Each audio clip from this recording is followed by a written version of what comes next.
International Women's Day! Kaya naman we are celebrating all the strong, smart, and inspiring women in our community. And of course, hindi mawawala ang kwentuhan with our amazing and Virgans. Ready na ba kayo? Let's go!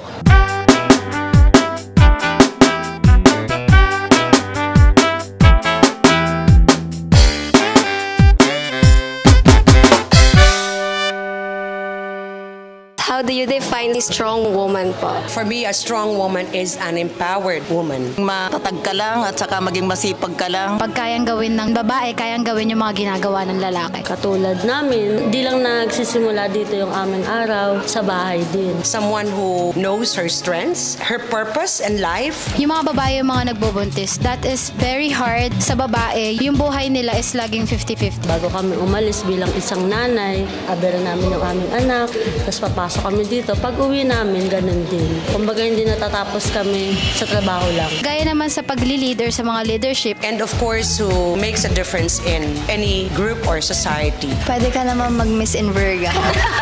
Sino naman po yung inspiration or role model mo na babae? Ang aking nanay, nakita ko kung paano niya kami pinalaki. Siya din ay teacher katulad ko. Later ko na nga lang na-realize na grabe pala ang pagiging strong ng nanay ko dahil hindi biro ang magturo ng mga elementary students and remain strong hanggang sa family namin. Kaya dahil dyan, ay kailangan ay magpa-follow din ako sa kanyang footsteps. Si Vice President Bellenas, yun ang aking role. Kasi siya palaging maagap kung pumasok. Siya palagi yung ilaw ng lahat dito sa Imberga.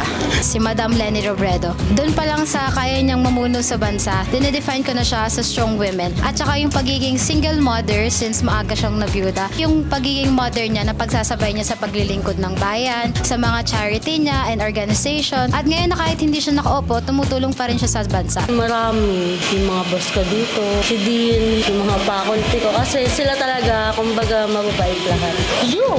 Grabe! Remember, kayang-kaya mo. Keep on breaking barriers and proving that women can do anything. At syempre, hindi lang ngayon ang celebration. Every day, we uplift and empower each other.